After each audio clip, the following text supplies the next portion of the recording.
Hey, my reactors, I'm back again with uh, Against Nature, Chapter 21. The flight attendant, familiar with the desperate red-eyed look of certain travelers, handled me with care. When her cart stopped alongside my road, she was reaching for the mini bottles before she took my order. When I asked for a beam, she gave me two. She said she'd be back around. She was a petite brunette with a pixie cut and a second look beauty. Thought I caught an Irish lick to her voice. Her name tag read Clara. Her look reminded me of Detective Leah Miller. I resolved to call her when we land. Apologies were in order, not that would be enough. Cass was about to face an unpleasant grilling. I couldn't figure out why I haven't been pulled out of line with her. I had 3 hours in the sky to contemplate. I tried reading my book, an underlined collection of short stories by Murray Gateskill called Bad Behavior. I've been through them many times before, and the Naslin in her writing always brought comfort. Now I found myself rereading the opening paragraph of the first story, Daisy's Valentine. A character contemplated how it was fun to think that his life was in danger of further ruin. Fun indeed.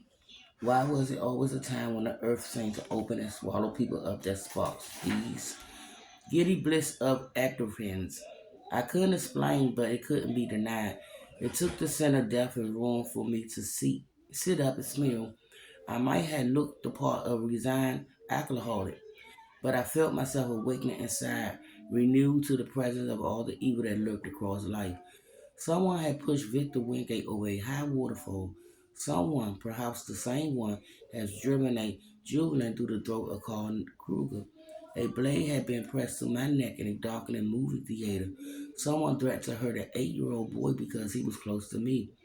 These events all have been accumulating abstractions. I haven't seen conscious of their weight like these cocky seals. I faced my share of horrors. It was hard to get to work up anything. I needed a strong hit, but now Cass has been taken. The arms of the law, and whatever it was attached to, had reached out and plucked from a security line at the airport, just like that. I gave up on reading, tucked the gate skill in the seat pocket in front of me, and plugged in my headphones. Turned on the hers, quarter moon in a 10-cent town, and listened to her songs about things things being all right. 'Cause it's midnight and I got two more bottles of wine. Claire returned with two more little bottles of beam and set them down on my tray with a fresh cup of ice. She gave me a sympathetic wink and moved on down the aisle with a devilish spring to her step. I wonder how long she'll be standing over in Miami. I could use the company, and she seemed to have the meat pegged from first glance. When she brought a third round, these little portions started to work their magic. I gazed out the window. Outside, the skies were bright and blue and cloudless. I sat back and tried to form a plan. It was 90 degrees on the ground at Miami International. As we shuffled down the aisle into a blast of humidity, I saw Claire offer her smiling farewells to each passenger. I palmed one of my cards and slipped it to her on the way off. Not sure how long you'll stand, I said, but I'd like to hear from you. Her smile dropped before she caught it and tried to recover without success. I misjudged pity for affection. Thank you, she said with an even mouth. Then she looked over my shoulder at the next passenger and replastered that fake smile. I knew I'd never see her again. I felt the eyes of my seatmate on my back, laughing at my bold, field picked up attempt. The cheap thrills of flight attendant attention, the wisdom of gay skills and Emmylou. Ladies out of reach who kept reality at bay. And now, here I was alone and sweating in South Florida with nowhere to go. I took out my phone to search for a place to stay. Found it dead. What did we do before we became slaves to these damn devices? Approach strangers with questions, I guess. Use payphones lived in the world as opposed to our modern cluster assistants. Outside the tunnel, I joined the cab line and felt sweat leak from every pore. I wasn't wired for warmer climates. My body cannot process the upper extremes. Northern European blood, perhaps. Furious humidity feel like an assault on civility. It sours the mood, soaks the skin, makes me want to plunge underwater and come up only for meals and strong drinks. I climbed in the back of the cab with spluttering air conditioning. A young Cuban with glistening mocha skin turned and asked where I was heading. Coral Gables, I said. Where's the Gables? He asked. Got me. Know any cheap hotels with a pool? He drove off. My face was bursting with booze sweat. I stuck my head out the window. The breeze didn't help. The breeze didn't help. Out the window, the air smelled of salt and fetid decay. A white Range Rover pulled next to us at a light.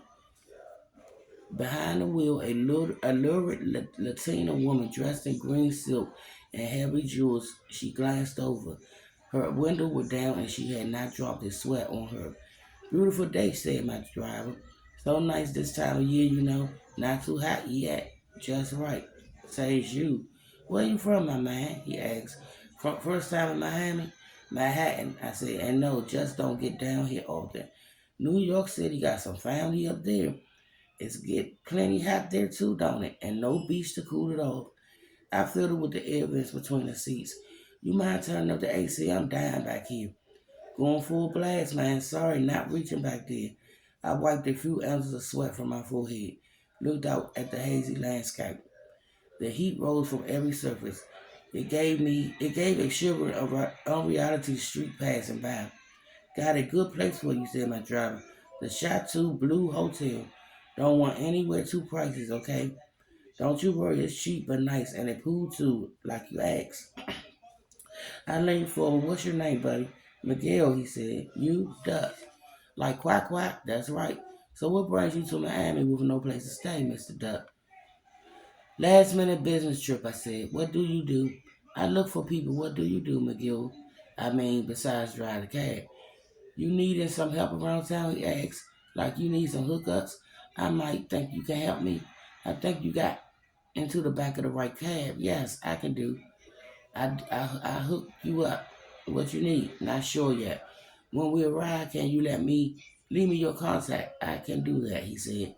He was right about the Chateau Blue. It was cheap, and it had a pool, a kidney-shaped tub of glistening blue alongside the parking lot. Palm trees and cheap white lawn chairs interspersed along the concrete deck. The hotel itself was a three-story, taste-free affair that looked like it was untouched since the 70s. Outside the smoke lobby doors, a man and a woman argued. Neither looked like they had slept in a few days. The guy was wearing jean shorts and a loose Miami Dolphins jersey, with a marching dolphin hat turned backwards. He was jabbing at her with a lit cigarette. His body seemed to twist involuntarily. The woman stood wobbling on unstrapped heels in an orange tube dress that started just above her nipples and ended with the curve of her ass. She pressed a cigarette to her painted lips, exhaled, and shook her head angrily. They turned at the sound of the taxi door, stopped talking, and eyed me. McGill rolled down his window and my cell. Hold on, wait a minute, stuck out a card. My cell phone. My cell's on the back, he said. Call me. I'll hook you up. Anything you need. I thanked him, said I'd be in touch, then stepped back past the bickering tweeters and pushed into a stock lobby with a blast of AC and a heavy scent of bleach. A young gay desk clerk, too chirpy for his surroundings, told me rooms were $100 a night. There were plenty of vacancies. He informed me there was a Greek restaurant called Malo's off the lobby that was open for lunch if I was hungry, or after he looked into my watery eye, just needed a drink. Let me know if I can get you anything else, he said with a wink. Anything at all. Nice town. My first two encounters with natives, and it seemed I had two leads to the etc. Upstairs, the bleach smell of the lobby was replaced by a thick, musty odor in the room. The space was large by city standards and borrowing a warmth. White walls devoid of art. Low white ceilings, stains with white carpet. The only splash of color was the blood stains I found at the foot of the bed. I went to open the door to the balcony and found the lock tampered with, a crime scene at one point in its past. But the pool below was empty and beckoning.